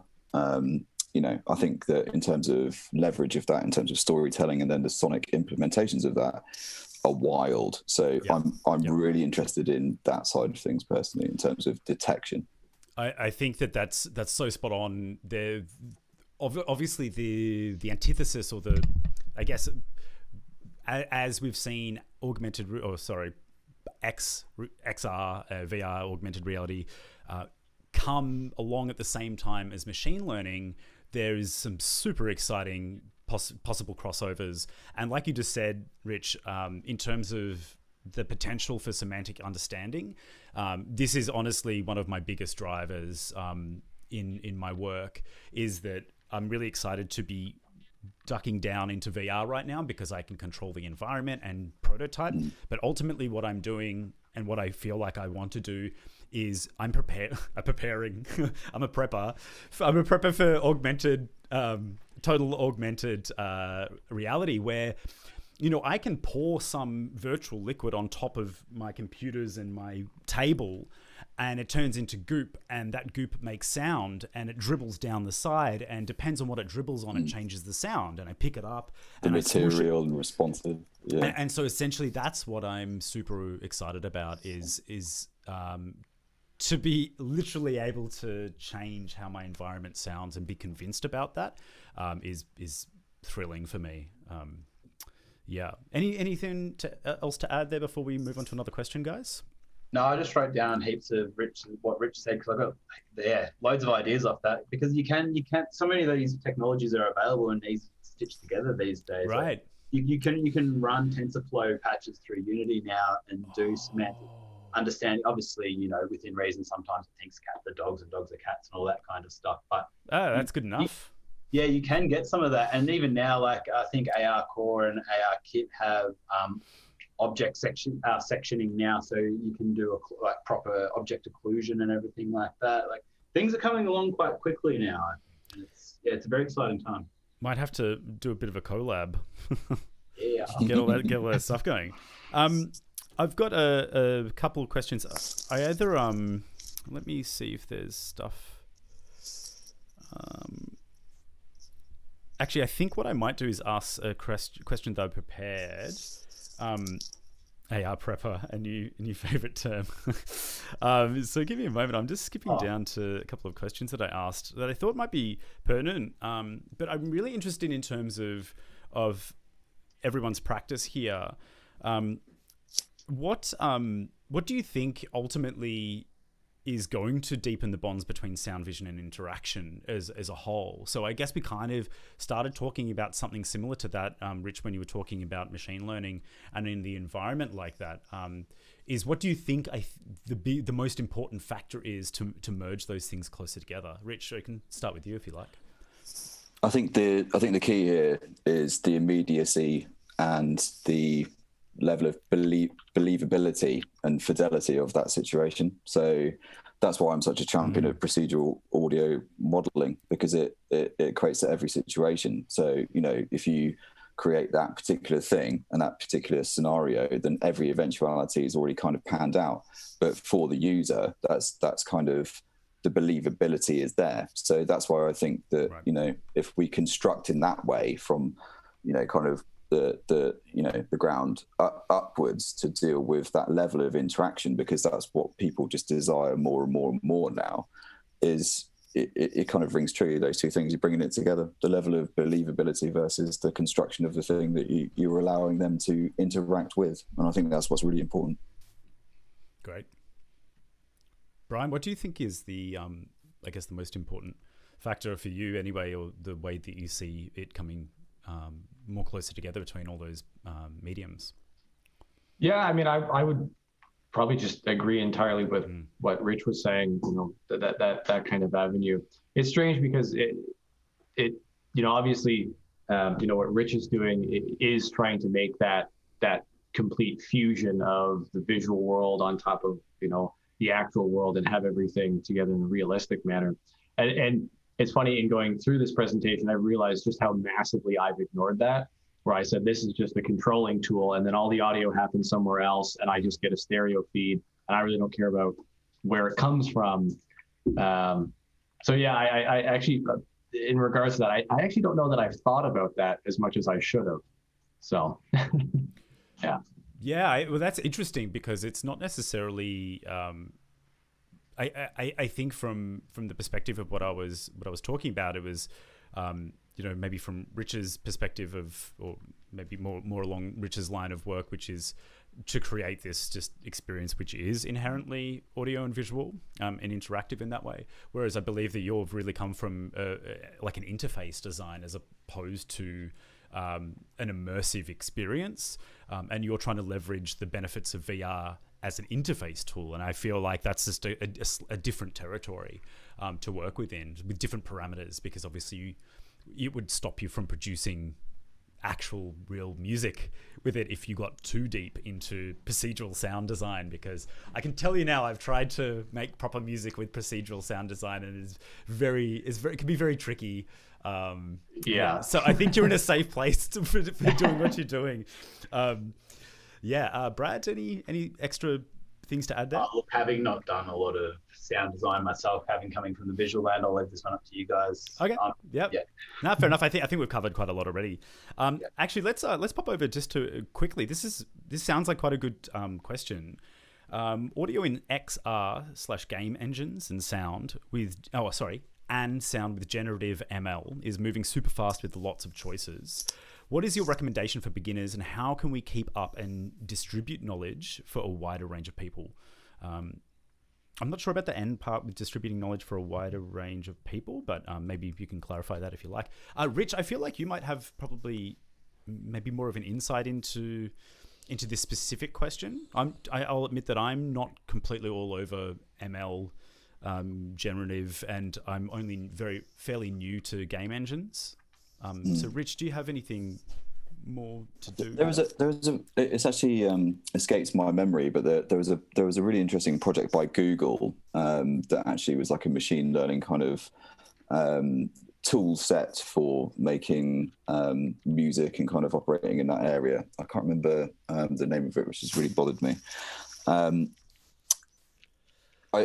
I think it's an interesting thing, isn't it? Because it's like, can we get to a point where if those algorithms get so good, that do we even need to sort of compose music anymore? Can we just, pump a situation or a context in and just sort of say, this is what we need to have? And then the machine learning algorithms are so good that they could produce like a particular section of music, for example, which is really, really kind of remarkable. But then there's also the expressivity of machine learning in terms of instruments in VR, like something so gestural, like playing the violin, for example, where machine learning could be really, really, well, it is, if you're trying to figure that out. That's where, for me, that sort of stuff sits, is just like figuring A to B in terms of like a gestural control.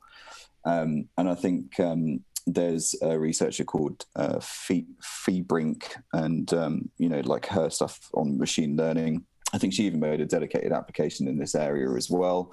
That was super, super powerful. So it's like, there are kind of two things going on. It's like, is this about machine learning? For me is really great for expressivity and making sure that thing feels true.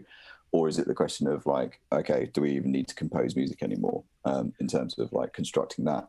And then you enter into kind of like artistry kind of conversations and stuff like that. So it depends. But I think her name's Michelle Fee Brink, I think, from memory.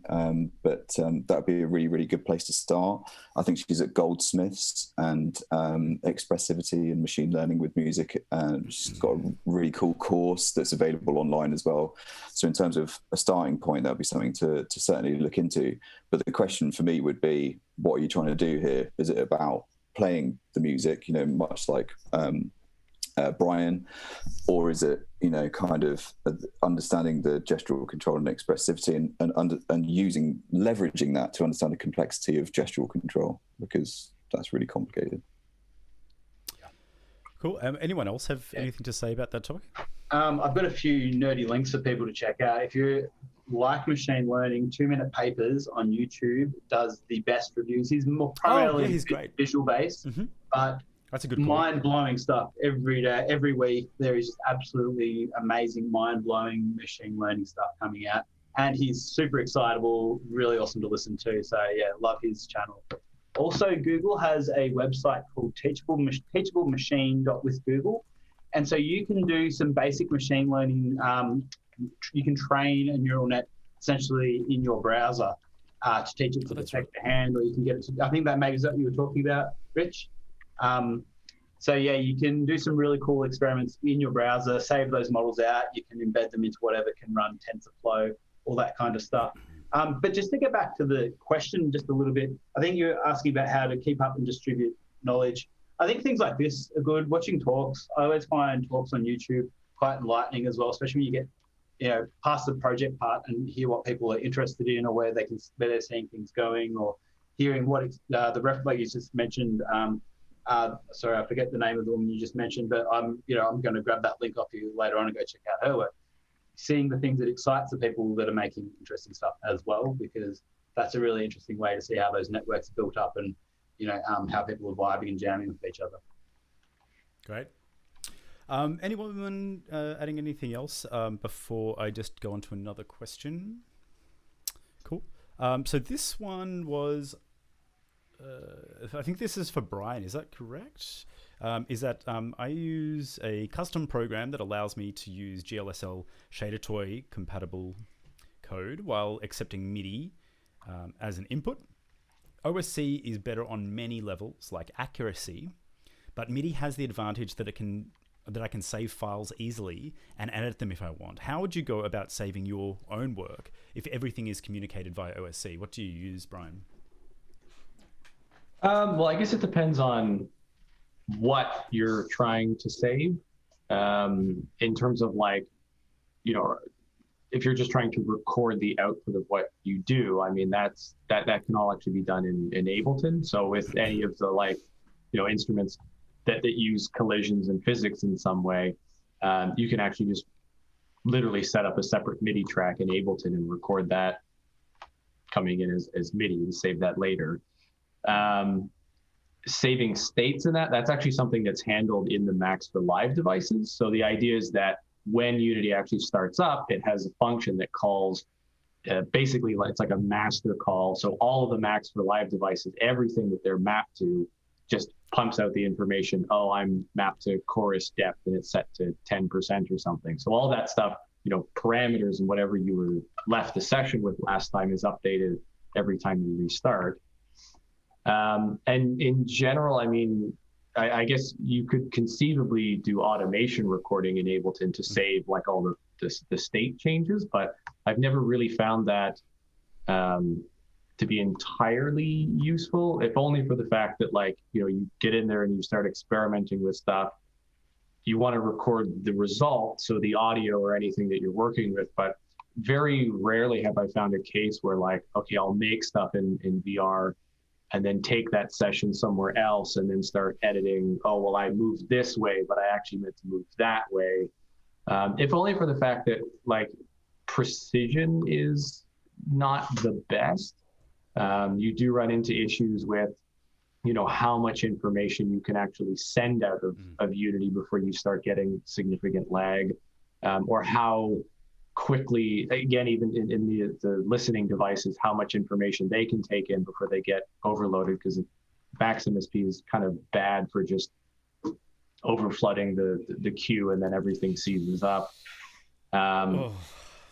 Yeah, so I guess in my case, I don't know. I get in there, I experiment with stuff. Most of it's garbage, and then some of it is, oh, this is actually like a cool audio thing that I made. And I don't really have the expectation that I'm going to go back later and refine it at that granular level. But that's also where, for my sessions and my projects, working with the thesis stuff, I actually have multiple signal chains, and that gets dumped out of a multi-channel interface. So I actually record 8 channels of audio at the other end, so that I can say, well, these were the 5 dry inputs, and then this was one chain of processing, this was another, this was the fixed media I was playing, this is all the, from an instrument that was being controlled by MIDI or something. And then you can kind of go and remix and do that stuff later. Because especially trying to do that stuff live, controlling volumes on inputs, and when you have granulators and delays that have all kinds of feedback and building up sounds, it can be very difficult in time to actually control those levels. Hopefully that answers your question, but yeah, I'm not saving streams of data, because I don't particularly need to go back and look at that again or further refine it. Just keep the magic in the moment. So much more performance kind of thing. Is that right? Well, yeah. I mean, it's one of the issues that you run into very quickly is just having too many things. Even hopefully trying to refine it down further, but even just trying to set up the thesis, to have the session running and it's all connected to Ableton and they're all talking to each other and everything is working. Even that is quite cumbersome. And the session that I have right now, I mean, my MacBook might as well be a jet engine or something. It's completely maxed out. with all the devices and math and stuff that goes into it. Yeah. So I'm kind of at a point where it's like, well, let's maybe not add other things on top of that. And I guess maybe as sort of the actual environment, if some of the tools or the Macs for Live, those start to present much stronger use cases for like, oh, well, I'm going to have a sequencer and I'm going to have these parameters. And I'd like to just kind of mess around in VR because of the controllers, but it would actually be very useful to go back and edit that stuff later. Like I haven't yet hit one of those points where I'm going to need to spend a lot of time saving that information or making it editable after the fact. Again, like I said, I went through kind of like a year and a half of just building stuff and seeing what would work. And then my advisor was like, well, don't forget it's a music degree. So there's a lot of stuff that's like kind of on hold at the moment while I, appease the music school. So, great. I'm sure that was a great answer, and to a really good question too. I think that was very pertinent. Look, we're kind of at the end of our time here. So is there anything that any of you on the panel that have presented today need to share anything or say anything? Or like to just tell me what's in the future for what you're doing. So maybe I'll start. Brad, what are you up to at the moment? What are you going to be doing in the future? Oh, tidying all this code up, mate. I might go on a bit of a holiday for a little while, and I'll come back. Hopefully, it's all done. Clean up my mess, Brad. Yeah, looping back to this dynamic speaker placement, I'm really interested in how it can have thousands and thousands of emitters in a scene. I really want to look at sonifying point clouds. I'm really interested in capturing 3D memories, essentially. Now that we can do that, I've got the iPad with the LiDAR, and you can just sweep around, scan the space, chuck it into Unity, stick a point cloud up, and what is the data that I can pull out of surfaces? Maybe even using things like some semantic labeling and stuff that Rich meant, because if anybody doesn't know Kajiro and is a Unity nerd, Kajiro has got a TensorFlow thing up at the moment. He's popped in one of the semantic labeling things. Like, dude's nuts. He's freaking awesome, and all of his stuff's open source. So, like, you can grab a handful of his things, piece them together, and you've got an interesting project already and that you can build things out of. So, I don't know. That sounds good. I'll join you. Yeah, I'm sure you'll be there. Brian, what are you up to, and what are you doing? I guess PhD land, it sounds, right? Yeah, still working on that. I don't know. I mean, I think he might have frozen in time. Oh, he said PhD, and then it. And then his supervisor zapped him out of reality for a moment. I was good. Everybody froze for a second. Was that me or you guys? That was you. It could be, yeah. All right. Oh yeah, my thing says my connection is unstable. I'm actually quite interested in like the possibilities for hand tracking. Oh yeah. And what we can do with that. So like I was saying, one of the startups that I work with is, really interested in music education and, the sort of democratizing of electronic music by bringing stuff into the XR space, as opposed to, spending thousands of dollars on gear or people who don't have access to studios. Obviously VR is still expensive, but it's easier to do it kind of that way.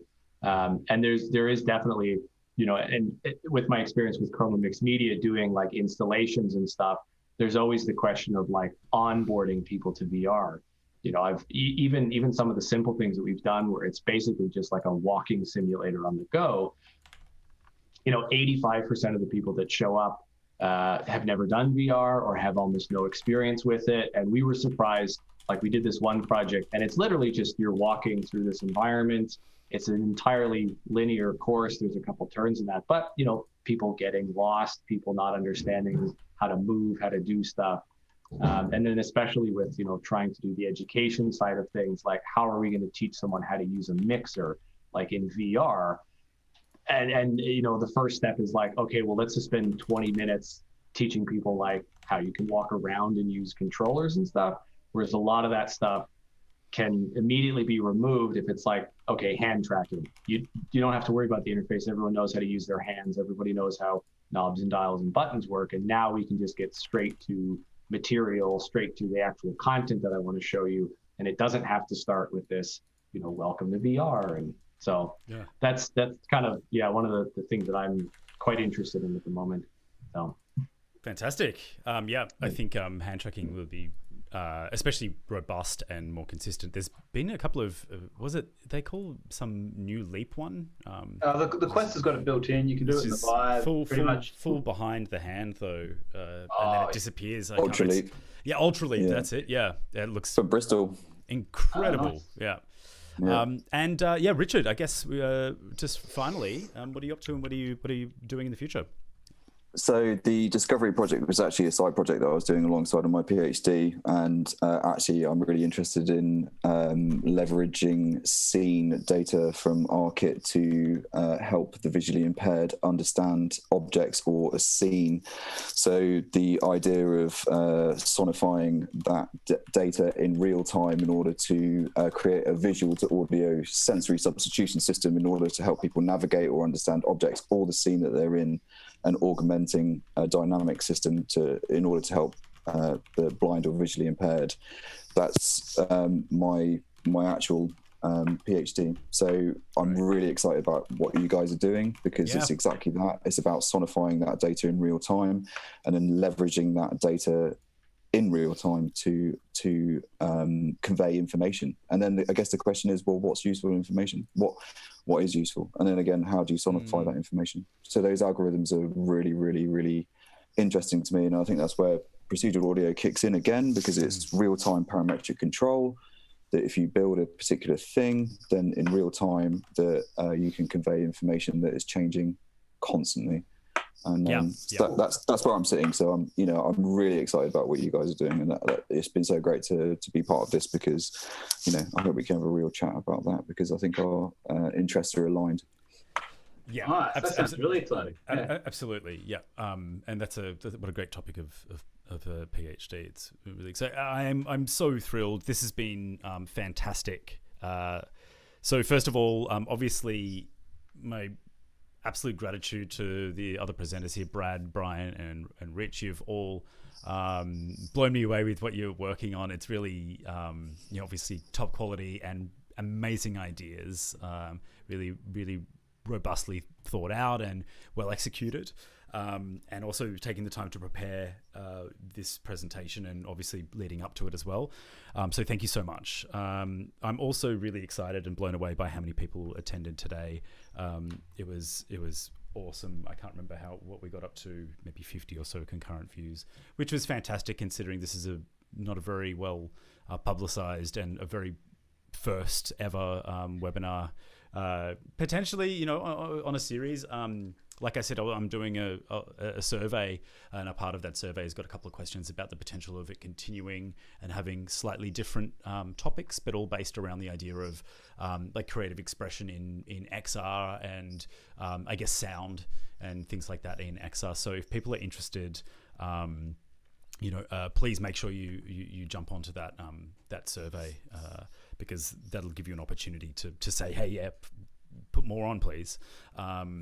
So obviously this is a part of Creative Victoria research. So those surveys are also going to help us, present how relevant our data is and what people think about our work. So yeah, that's also important about that. Finally, of course, don't forget you get the chance of winning $50 for me to donate to a charity of your choosing, or an hour of chat with me. So I think you can't really go wrong at all for spending 5 minutes on a survey with those kinds of amazingly beneficial prizes. Thank you so much, everyone, all the audience. Thank you so much for coming, wherever you are in the world. I really, really hope that 2021 just gets better and better and better for everyone. I hope you're out of lockdown soon, Richard, and everything's clear up. And I hope, hopefully at least before summer, that would be good. Again, thanks everyone in the audience. Appreciate your interaction and the chats. And yes, of course, not a problem. It's been an absolute pleasure for all the people thanking. This will be posted online sometime in the near future, so you can share it with people or revisit different things that we've talked about. And of course, before I go, actually, if there is...